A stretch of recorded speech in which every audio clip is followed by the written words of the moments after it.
Այսօր Արարատյան շաբաթի 3-րդ օրն է և տոն չկա, որովհետև չորեքշաբթի է, իսկ ամեն չորեքշաբթի և ուրբաթ օրերին պահք է։ Դրա համար պահած օրերին սովորաբար տոն չկա, այլ ավելի շեշտվում է ապաշխարության և սեփական մեղքերը տեսնելու և դրանց համար զղջալու և խոստովանելու անհրաժեշտությունը։ Ողջույն ձեզ սիրելի բարեկամներ, ինչպես ասացի, այսօր Արարատյան շաբաթի 3-րդ օրն է, պահք է, բայց ես ձեզ ուզում եմ պատմել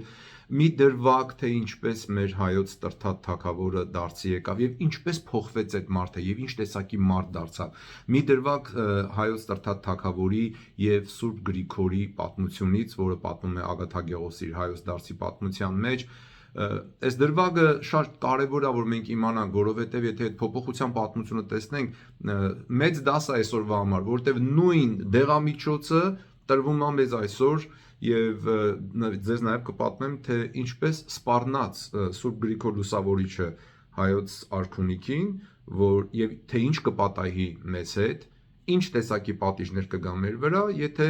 արքունիքը և ժողովուրդը թագավորի հետ միասին դարձի չգան։ Դրա համար շատ եմ խնդրում ձեզ, այս պատմությունը շատ կարևոր է։ Մենք որպես հայ մարդ պետք է իմանանք սա։ Մենք հայ ենք,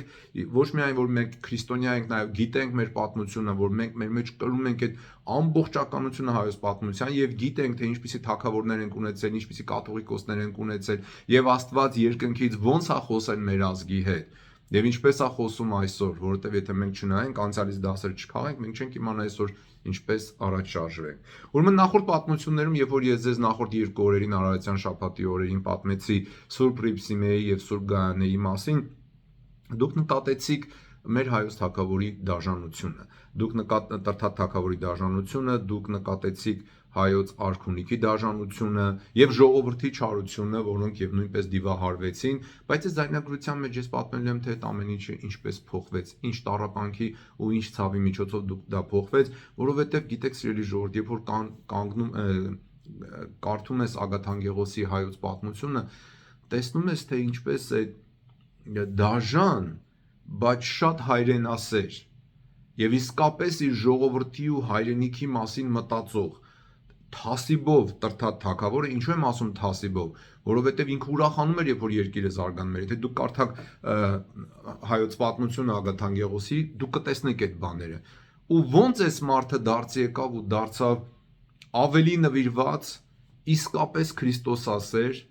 մեր ազգի դարձի ու ապաշխարությամբ իսկապես մտահոգ սուրբ մի անձնավորություն, որ հետո մի պահ նույնիսկ թողեց հայոց գահը, գնաց Գրիգոր Լուսավորչի հետ ճգնելու ու գիտեք ինքը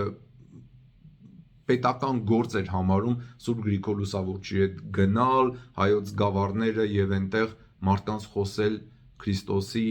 մասին, որովհետև ինքն էլ ունեցել էր այդ հայտնությունը և ասում է, որ հայոց դարձը և քրիստոնեությունը Հայաստանի մեջ պետական կրոն ընդունելը հատուկ հայտնություն ու հրաման էր Տեր Հիսուս Քրիստոսից, երկնքից եկած։ Եվ դուք, և մենք, և մեր երեխաները պետք է այս պատմություններն իմանանք, դրա համար խնդրում եմ ձեզ, կիսեք ձեր էջերին, նստեցրեք ձեր երեխաներին այս ամառային օրերին, թող լսեն այս ձայնագրությունը, որպեսզի իրենք իմանան, թե ինչ արմատներից են գալիս ու թե Աստված ինչ գործ է արել իրենց պապերի հետ ու մեր հետ այսօր, որովհետև դեղամիջոցը այն ժամանակ և այս ժամանակ և սպառնալիքը, սիրելի բարեկամներ, նույնն էր։ Ուրեմն ինչպես փոխվեց հայոց Տրթատ թագավորը։ Երբ որ ինքը սպանել տվեց Սուրբ Հռիփսիմեաց և Գայանեաց կույսերին, ասեցի չէ, երեկվա ձայնագրության մեջ 6 օր ինքը սգի մեջ էր, սգից հետո որոշեց ինչ անի, ասեց որսի գնանք եւ ասեց պատրաստեք որսի գործիքները, զենքերը, բան ամեն ինչ պատրաստեք, ելավ գնաց որսի ժամանակ ասում է Աստված պատուհասեց նրան, բանն է գրում Ագաթանգեղոսը, եւ ասում է մի չար հրեշտակ, մի չար բան հրեշտակ խփեց նրան։ Եվ ասում է կառքից ընկավ ու մի տեսակ սկսեց, ինքը մտածեց, որ ինքը խոզա ու պետք է սկսի խոտ ուտել, թավալվում էր խոտերի մեջ, սենց մի հատ դիվահարություն վրան եկավ։ Եվ ինքը բռնում էին, բերում էին պալատից փախնում էր, գնում էր անտառի մեջ էր ապրում ու ասում է իր ցավի զգացողությունը կամ ասում է զգայնականությունը կորսրել էր, թավալվում էր խոտերի մեջ, քարերի վրայով, ինքը իր վնաս էր տալիս, բաներ անում եւ սենց մի քանի օր սենց անցավ, ժողովուրդը չգիտեին ինչ անեին, բան, Եվ մեկ էլ ինչպես եկավ այդ բուժումը, ինչպես եկավ այդ փոփոխությունը, եւ ասում է, որ արքունիքի շատ անդամներ եւ ժողովրդից էլ այտենց մոլեգնեցին, ոնց որ ասած շունը տիրոջը չէր նայում, պետականությունը քանդման եզրին էր, շատ վատ վիճակ էր, երկիրն ընկել էր ահավոր ծանր վիճակի մեջ, որտեղ ոչ կառավարիչ կար, ժողովուրդը մոլեգնած էին, որտեղ չարացել են եւ արքունիքը նույնպես դիվահարված sense ահավոր ծանր վիճակ էր։ Եվ մեկ էլ թագավորի քրոջը, որի անունն էր Խոսրովի դուխտ, մի օր հայտնվում է երազում կամ տեսիլքի մեջ, ասում է սպիտակ կերպարանքով մի անձնավորություն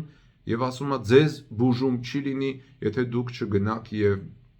չարցակեք խորվիրապից եւ բերեք Սուրբ Գրիգորին, Տապյալ Գրիգորին, այտենց է ասում։ Խոսրովի դուխտը զարմանում է, 13-ից 15 տարի անցել է այնտեղ, ով կդիմանա բան։ Գալիս է արքունիքի նախարարներին, ասում է, գիտեք, sense տեսիլք եմ տեսել, բան։ Նրանք էլ ասում են, լսի կարող է դու ես դիվահարվել, ոնց որ ասած աղբորոդ պես կարող է դու ես դիվահարվել։ Ոնց կարա Կապյալ Գրիգորը ողջ մնա, ասում է, առաջի օրը որ գցեցին իրանք այնտեղ, մենակ այդ օծերի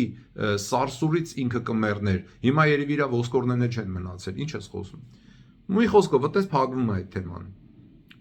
Սպիտակ Սուրբ կերպարանքով հրեշտակը, որ հետո Խոսրովի դուխտը Ագաթան Գեղոցը ասում է, որ հրեշտակ էր, 5 անգամ եւս հայտնվում է եւ սպառնում է, ասում է, դուք էլ այտենց կլինեք, եթե դուք չգնաք Կապյալ Գրիգորին ազատելու։ Մի խոսքով, այս նախարարները արքունիքը հայոց էլիտան մի տեսակ լրջանում են, գնում են Օտա անունով ավակ նախարարի հանձնարարում են գործը, որ ինքը վաղարշապատից գնա Արտաշատ եւ այնտեղ խորվիրապի մոտից ման արի, ազատեն Գրիգորին, հանեն բերեն, առանց հավատալու, որ Գրիգորը ողջ է։ Գնում են հասնում են Արտաշատ, դե կարևոր ավակ նախարար է եկել, ժողովուրդը այնտեղ Արտաշատի ղեկավարությունը ելնում են, ասում են ի՞նչ ա եղել, ինչի եք եկել, ասում են եկել ենք բան Կապյալ Գրիգորին ազատագրելու։ Երևի հիշում են այնտեղ ժողովուրդը Կապյալ Գրիգորի մասին, ու ասում են ժողովուրդը զարմացավ, ասեց ոնց կլինի, ասում են ինքը առաջ օրը հաստատ մեռած կլինի, ասում են ժողովուրդը զարմացան, թե միթե ինքը դեռ ողջ է այսքան տարիներ հետո։ Մի խոսքով, ասում են բերեցին պարաններ, իրար կապեցին պարանները, որտեվ ով որ խոր վիրապայի չգիտե ինչքան խորն է, հաստ պարաններ կապեցին իրան եւ իջացրեցին եւ ասում են Օտան նախարարը վերևից գոռաց, ասեց Գրիգոր, որտեղ որ ես դուրս արի, որտեղ որ ես։ Եվ ասում է Գրիգորը ելավ եւ ասում է պարանը բռնեց, ձգեց ու բարձացավ վերև, ու ասում որ տեսան զարմացան, ինքը սաղ, ասում մարմինը թխացել էր, ածուխի պես սև էր։ Միանգամից հրամայում են նոր շորեր են բերում, շորեր են հագցնում, բան եւ այլն, ու սկսում են ետ վերադառնալ Վաղարշապատ։ Հիշեք, որ այն ժամանակ Էջմիածին չկար, քաղաքը կոչվում էր Վաղարշապատ, առավել եւս Ագաթան Գեղոսը գրում է, որ ուրիշ անուն ուներ նաեւ, որովհետեւ Էջմիածին նշանակում է իջելան միածին, այսինքն միածինով է Աստծո միածին որդին Տեր Հիսուս Քրիստոսն է, ինքը իջավ Գրիգոր Լուսավորչի աղոթքից հետո, երբ որ հաստատեց Սուրբ Էջմիածի մայրտաճարը, այն ժամանակ դեռ Էջմիածին չկար, իրան գնում էին Վաղարշապատ։ Եվ որ գնում են հասնում են Վաղարշապատ, ասում է Դևի ներգործությունից, ցավերից թակավորը սենց կատաղում է, թակավորը վազում է սենց երևի բան, գնում է անկնում է Գրիգորին ընդառաջ, արդեն այդ հայոց արքունիկներ են այնտեղ, ու ասում է այդ դևերը խառնվել են իրար, որովհետև գիտեն որ լուծում է գալիս, որովհետև այդ հրեշտակն ասել էր որ ձեզ բուժում չի լինի, մինչև որ Կապյալ Գրիգորին չբերեք եւ ինքը ձեզ շասի թե դուք ինչ պետք է անեք։ Եվ այտենց այդ դևերը կատաղել են իրար, որովհետև տեսնում են որ Քրիստոսը արդեն բուժումն ուղարկում է Կապյալ Գրիգորը, Սուրբ Գրիգոր Լուսավորիչը, ասում է Սուրբ Գրիգոր Լուսավոր, եկան ընկան Սուրբ Գրիգոր Լուսավորիչի մոտ sense կատաղած մոլեգնած, այդքան լիքը ժողովուրդ, ասում է Սուրբ Գրիգոր Լուսավորիչը ծնկի եկավ, աղոտ կարեց եւ ասում է դևերը զգաստացան, բոլորը զգաստացան եւ ասեցին ինչ պետք է անենք։ Գրիգոր Լուսավորիչն ասեց բոլորդ պետքա դարձի գաք եւ ապաշխարեք, ու sense կարևոր բան ասեց, հետո հաջորդ էջերում էլ հայ այդ բանը շեշտում, ասում է դուք պիտի ճանաչեք Աստծուն։ Դեն ժամանակ Աստվածաշունչ այդքան սկի հայերեն չկար, հիմա փառք Աստուծո կա, եւ ինքը ասում է որ բուժում է նա որ դուք ճանաչեք Աստծուն։ Եվ այդտեղ սիրելի բարեկամներ, ես հիշում եմ Տեր Հիսուս Քրիստոսի խոսքը, որ ասում է նրանք ովքեր ինձ են պատկանում, ավետարանի մեջ է ասում, կարծեմ Հովանու ավետարանի մեջ է ասում է ես ճանաչում եմ իմոնց եւ նրանք ովքեր որ ինձ են պատկանում, իրենք ճանաչում են ինձ։ Ստեղ մի հատ նորից ստոպ տամ ու ասեմ, ո՞նց ենք մենք ճանաչում Աստծուն։ Աստվածաշունչը կարդալով։ Սիրելի ժողովուրդ, եթե այս բաները ձեր համար իսկապես կարևոր են, ձեր երեխաների համար մտահոգված եք,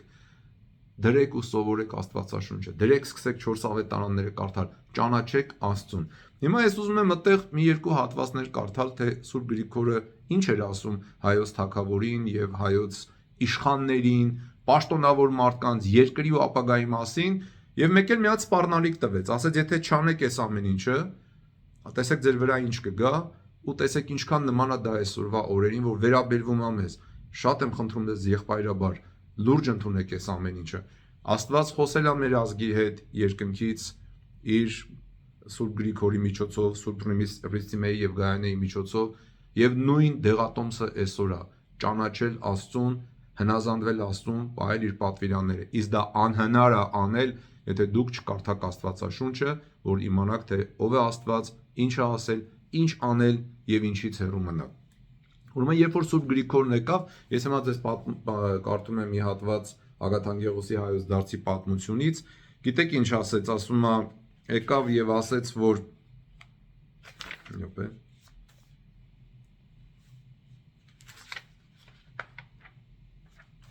դարձի եկեք եւ ճանաչեք Տիրոջը, որպեսզի ողորմի եւ ապրեցնի ձեզ, սպանվաղ ողջերին բարեխոս արեք, քանզի կենթանի են եւ ոչ մեռյալ։ Սպանված ողջերը Սուրբ Ռիփսիմե, Սուրբ Գայանե կույսերն են եւ նրանց ընկերակցյալ կույսերը։ Տեսակ ինչ ասեց, դարձի եկեք եւ ճանաչեք Տիրոջը, որպեսզի ողորմի ձեզ եւ ապրեցնի ձեզ։ Թագավորն ու արքունիքի անդամներն եկել են Սուրբ Գրիգորին, ասում են, լսի ների մեզ էլի, մենք չիմանալով այս ամեն ինչը արեցինք, ու Գրիգոր Լուսավորիչը նորից իրանց ասում էր, դարձի եկեք, ճանաչեք Տիրոջը, եւ ինքը գիտեք նախքան իրենց մկրտելը, եթե չեմ սխալվում, 65 օր թե 60 օր քարոզում էր, սովորեցնում էր, գնում էին Հայաստանի գավառներով եւ սովորեցնում էին Աստուծո խոսքը։ Ուրիշ տեղ Գրիգոր Լուսավորիչը մի քիչ հետո տենց որ հա խոսում է բան 1-2 օր, ասում է, իսկ եթե չկամենաք լսել կենաց խոսքի քարոզը, կենաց խոսքը Քրիստոսի խոսքն է, եթե չկամենաք լսել, այսինքն չուզենաք հնազանդվել, այստեղ վրեժի չարաչար հարվածներ խփելով կկոտորի ձեզ, օտար թշնամիների դատաստանին կհանձնի ու միանգամից վրեժ լուծելով մահվան կմատնի ձեզ։ Եթե չուզենաք դարձի գալ ու ապաշխարել, եթե չուզենաք հնազանդվել Քրիստոսին, այն ժամանակ Գրիգոր Լուսավորիչն ասեց, որ Աստված չարաչար հարվածնելով խփելով կկոտորի ձեզ, որովհետև չար էին։ Եվ ասում է, ինչպես դա կլինի, օտար թշնամիների դատաստանին կհանձնի։ Սուրբ Նիկոլայ Սերբացին նույնպես իր Աստվածաշունչը եւ պատերազմը գրքում վերլուծելով 5 տականի պատերազմները ցույց է տալիս, որ Աստված հաճախ պատժում, խրատում, դաստիարակում է իր զավակներին, եթե նրանք չեն ուզում լսել Աստծո խոսքը, նրանց օտար երկրների դատաստանին հանձնելով, օտար թշնամիների, հարևան երկրների դատաստանին հանձնելով։ Մենք իհարկե չենք ուզում դա, չէ՞։ Սիրելի ժողովուրդ, խնդրում եմ, դարձի եկեք ու ապաշխարեք։ Ճանաչեք Տիրոջը։ Սուրբ Թագավորը եւ հայոց արքունիքի անդամները լսեցին այս խոսքերը, դարձի եկան, լսեցին Սուրբ Գրիգոր Լուսավորչին, ընդունեցին քրիստոնեությունը, ընդունեցին Տեր Հիսուս Քրիստոսին որպես իրենց Աստված, Տեր, Փրկիչ, ծնկի եկան ու հնազանդվեցին իրեն Քրիստոսին։ Դրանից հետո մեր երկիրն ավելի զորացավ եւ մենք ունեցանք հայոց դարձ։ Իսկ երբ որ մենք դադարում ենք կարդալու Աստվածաշունչը, մենք դադարում ենք ճանաչել Աստծուն, մեր հետ պատահում են պատուհասներ եւ մենք հանձնվում ենք օտար եւ հարևան ազգերի դատաստանին։ Այստեղ մի տեղ էլ կար, որ ես ձեզ ուզում եմ կարդալ, թե ինչ է պատահում, երբ մարդիկ չեն ընդունում ապաշխարությունը եւ չեն ուզում ճանաչել Աստծուն։ Եթե գտնեմ այդ տեղը, մարդիկ հարցնում են Գրիգորին, ասում էին. Արարչին, որին չենք ճանաչում, արդյոք կհամաձայնի, կընդունի մեր ապաշխարությունը։ Դեռ կա դարձի տեղ կամ արդյոք կտրված չէ մեր կյանքի հույսը նրանից, կամ դու արդյոք չես հիշի քեզ հասցրած մեր չարիքները, կտաս մեզ ուղիղ վարդապետությունը, ողջ չես պահի մեր նկատմամբ, չարասրտությամբ նայելով մեզ, եւ չես շեղի մեզ ուղիղ ճանապարհից։ Եվ Գրիգորը պատմում է եւ ասում է, որ ոչ, դուք պարզապես դարձի եկեք եւ ապաշխարեք, որպեսզի չմնաք առանց բժշկության։ Բժշկությունը այս վիճակից դարձի գալն ու ապաշխարելն է։ Եվ այսպես Տրթա թագավորը փոխվեց, դարձավ իմ կարդացածով մեր ազգի թերևս լավագույն թագավորը։ Ես զարմանում եմ, թե ինչքան այդ մարդը սրտացավ էր մեր երկրի նկատմամբ։ Ագաթանկեղոսի հայոց պատմության սկզբի մասը, որ կարդում ես, տեսնում ես երկրին նվիրված ուժեղ, քաջ, արի, ժողովրդին սիրող, բայց շատ դաժան մի թագավոր։ Բայց հետո տեսնում ես դարձից հետո ինքը ոնց է փոխվում ու դառնում է սրբակենցաղ մի անձնավորություն, այնպիսի սրբություններ է անում, բարձրանում էր Մասիսարը, իր ուսերի վրա քարեր էր վերցնում մեծ Մասիսարից, բերում էր ներքև Արարատյան դաշտ, եւ այդ քարերը դրված են Մայր Էջմիածնի Մայր տաճարի շինարարության հիմքում։ Դու գիտեիք այդ բանը։ Ես ձեզ առաջարկում եմ կարդալ անպայման Ագաթանկեղոսի հայոց դարձի պատմությունը, ամառային արձակուրդատվեք, թող ձեր երեխաներն էլ կարդան, եւ դուք էլ խնդրում եմ կարդացեք Աստվածաշունչը, սկսեք 4 ավետարաններից, կարդացեք Սաղմոսները, բայց հատկապես 4 ավետարանները, որպեսզի ճանաչեք մեր Աստծուն ու Փրկչին, Տեր Հիսուս Քրիստոսին։ Առանց ճանաչողության չկա աստվածպաշտություն, չկա ապաշխարություն։ Աստվածաշունչում Տերն ասում է. «Իմ ժողովուրդը կործանվում է գիտություն չունենալու պատճառով», այսինքն ժողովուրդը կործանվում է, որովհետև չի ճանաչում իր Տիրոջը։ Ասում է գոմում կանգնած Եզը իր Տիրոջը ճանաչում է, որ Տերը մտնում է գոմ,